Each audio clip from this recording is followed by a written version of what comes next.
Bom dia, boa tarde, pessoal. É, então, a gente vai conversar agora sobre o romantismo, né? A fase literária do romantismo. E, principalmente no Brasil, não, falar do romantismo no Brasil, tá? Que foi um movimento literário muito importante, marcou nossa literatura no século XIX. E ele surgiu com as principais características, com as suas principais características. E também a gente vai falar um pouquinho sobre a obra de José Alencar, chamado Gilvinha, que é um livro que eu li, entendeu? Eu li esse livro e é um livro que tem muita característica do romantismo no Brasil. E se vocês não leram, eu gostaria que vocês lessem, porque é um livro muito interessante, é um livro curto, né? Com 40 páginas, mais ou menos, mas é um livro que tem muitas características do romantismo. E no final a gente vai falar, vou deixar uma proposta de intimidade para vocês, tá? Então, vamos começar aqui. O que foi o romantismo? O romantismo, tá? Ele começou aqui no Brasil por volta de 1866, tá? É, por uma obra que foi publicada por Gonçalves de Magalhães, chamada Suspiros, Obras, Suspiros Poéticos e Saudade. Esse movimento, ele surgiu num momento em que o Brasil estava buscando uma identidade nacional, pois ele tinha acabado, estava nos primeiros anos da independência. Então, o Brasil estava começando a procurar uma identidade nacional, ou seja, uma personalidade própria, entendeu? Para se afirmar como país. Então, isso é de forma geral, não só na literatura, mas de forma geral. E o romantismo surgiu justamente para isso. Era um movimento ligado, porque era um movimento que era ligado à emoção, ao sentimento, à imaginação. E aí, no Brasil, eles queriam passar isso através da literatura, né? Essa personalidade, essa identidade nacional, né? Brasil. Então, qual que foi o primeiro é, é, contraste, né? Primeiro, a primeira geração, porque tiveram três gerações, tá? A primeira geração, no Brasil foram divididas em três gerações, então não foi a primeira geração. Ela foi conhecida como indianista e nacionalista, porque ela idealizava a figura do índio, valorizava a figura do índio. Porque o índio nada mais é que o primeiro, né, morador, o primeiro habitante, né, do Brasil. Então, por isso, o romantismo é, ter essa coisa de querer ter uma identidade nacional, está muito ligada à, à, à, à nacionalidade, fazer valer a, o novo país, no caso, aquela coisa de eu agora sou independente, agora eu tenho uma própria personalidade.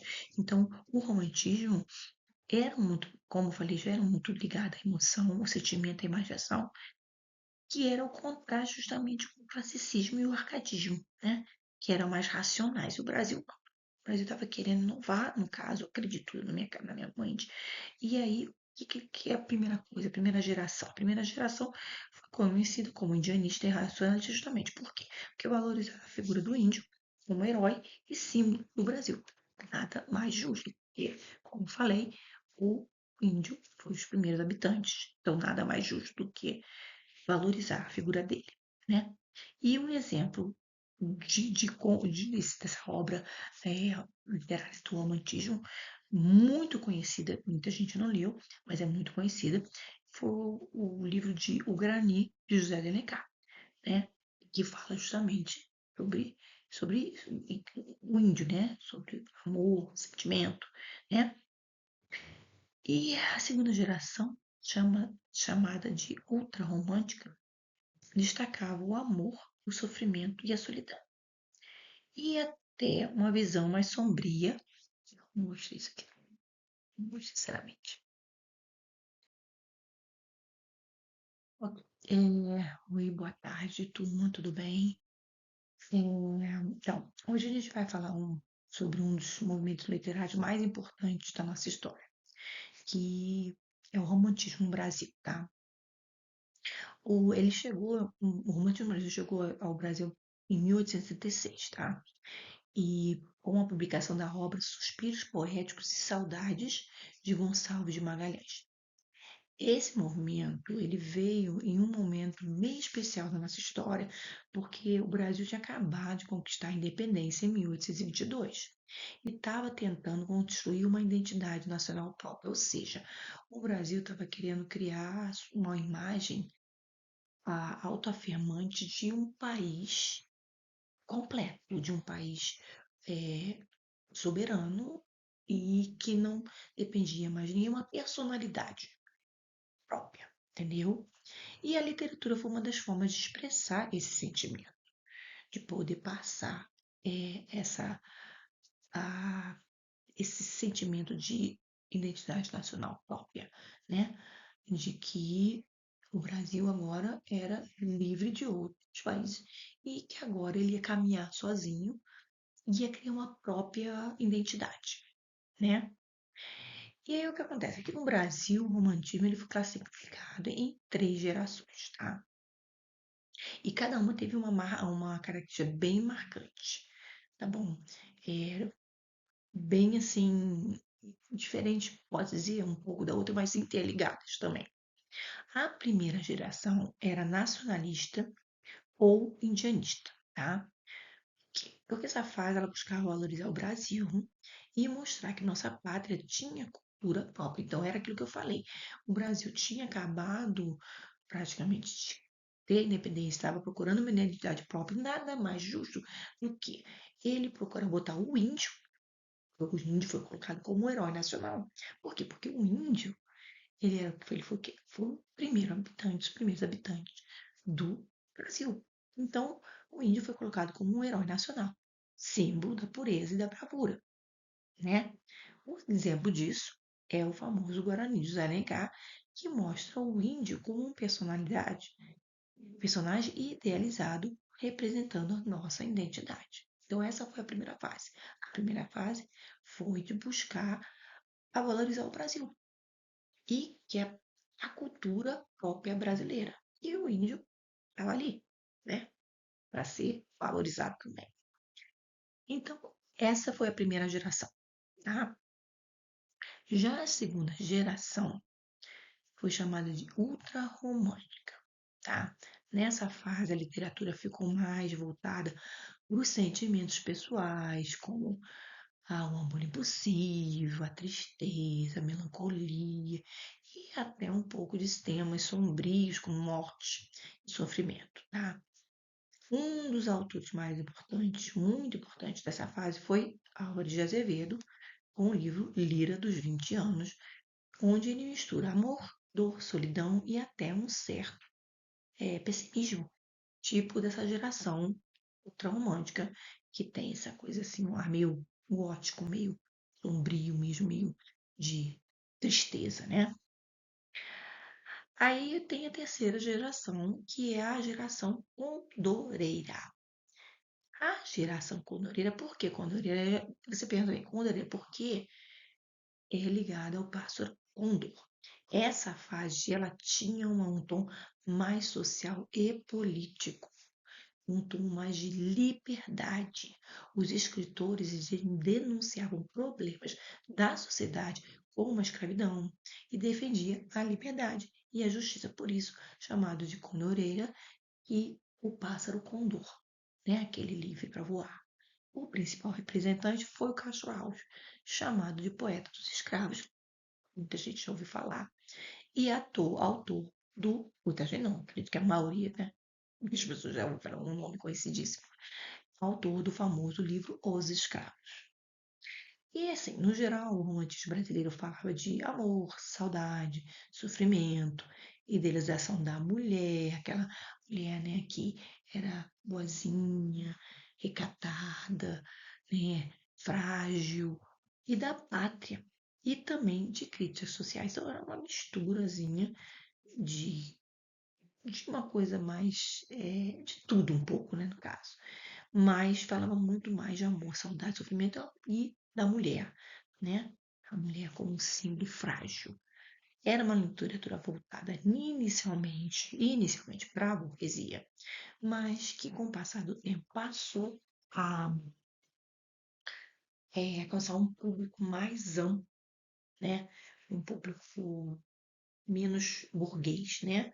Virou romance, que era uma coisa, eram umas histórias muito cativantes, entendeu? Então as pessoas ficavam mais é, interessadas em ler e até a forma assim da escrita também se tornou mais, não vou dizer popular, um pouco mais popular, né? Então era mais de fácil entendimento.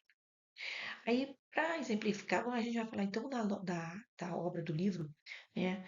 E eu não sei se vocês já leram, mas eu li e recomendo, né? A Viuvinha de José Alencar, que é um grande exemplo do romantismo. Esse romance ele mostra claramente várias características do romantismo.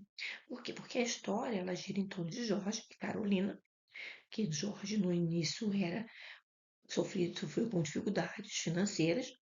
Aí chega a pensar em acabar com a própria vida. Olha aí o drama, olha aí a fase meio obscura, meio, né? E a Carolina era uma mulher muito recatada. Então aí, era uma mocinha virgem. Na época que era muito comum também, né? Digamos de passagem. Mas era muito. E sofria de amor, foi o primeiro amor, o Jorge. Então, aquela coisa da idealização da mulher, frágil, né? Parecia uma bonecazinha, volúvel as coisas. Então, e a Carolina mas a Carolina, ela era uma pessoa, apesar do Jorge, né, que o Jorge foi, né, apaixonado por ela, se apaixonou por ela, teve os problemas dele financeiro e tudo mais, a Carolina, ela foi fiel, né? Ela era o símbolo da fidelidade, ali, a figura fiel, que representava o puro amor verdadeiro, né? Então, assim, no livro, tem uma mistura de emoção, drama, sofrimento, mas também esperança e superação, que é também a característica clássica do romantismo. E isso mostra exatamente o espírito romântico, o amor idealizado, a dor diante das dificuldades e, ao mesmo tempo, a crença no poder do sentimento verdadeiro. É como se o autor, né, José Alencar, quisesse mostrar que, apesar do sofrimento, o amor é capaz de vencer. Mas nem sempre isso acontece, tá? No romantismo, nem sempre o amor vence, né? Mas a tendência do romantismo é que tenha sempre, nem sempre, mas a maioria das vezes, no final feliz. A mocinha, o mocinho passam por dificuldades e lutas, mas no final tudo acaba bem. A grande maioria das vezes no romantismo é assim que acontece. E aí que conseguimos perceber que o romantismo se expressa de forma concreta na literatura brasileira. E a Viuvinha é um ótimo exemplo dessa fase em que o amor, entendeu? É, o sacrifício, a pureza dos sentimentos são colocados em destaque. É bem claro isso, tá? E aí, o que eu posso sugerir agora para vocês? Eu vou sugerir para vocês, tá? Que vocês, assim, escolham, tá? Um trecho do livro, A Viuvinha, tá? Que chame mais atenção. E depois é, escreva um pequeno comentário explicando qual é a relação desse trecho com as características do romantismo, tá? Pode ser alguma coisa ligada ao amor, enraizado ao sofrimento, à esperança, ou até a fase obscura da vida né, do Jorge, né? Ou pode ser uma coisa mais de um olhar doce, sentimental, que marcou a época.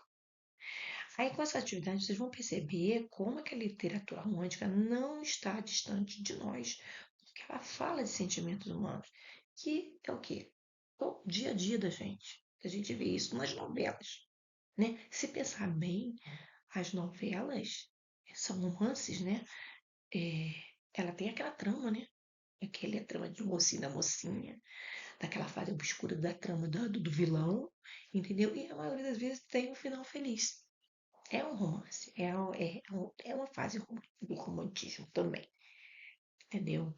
Pensando bem, a gente tem isso até hoje, começou lá no passado, mas porém nós temos isso até hoje. Então, gente, eu espero que vocês façam essa atividade, tá? Que vocês tenham entendido assim, esse resumo que eu fiz do romantismo no Brasil, as suas fases, e que os atores principais, né, é, e como eles aparecem no livro, como é que tem essa ligação com o romantismo, tá? Tá? E, e é isso, gente. Eu quero que vocês é, entendam o romântico. Não é muito difícil de entender, não, as fases, o romantismo, né? É, quando você fala romantismo, você liga o romance, você liga o amor, você liga o sentimento, daquela coisa de se doar, de sofrimento. Isso aí é o romantismo, tá? Então tá, muito obrigada, turma, e uma boa tarde para vocês.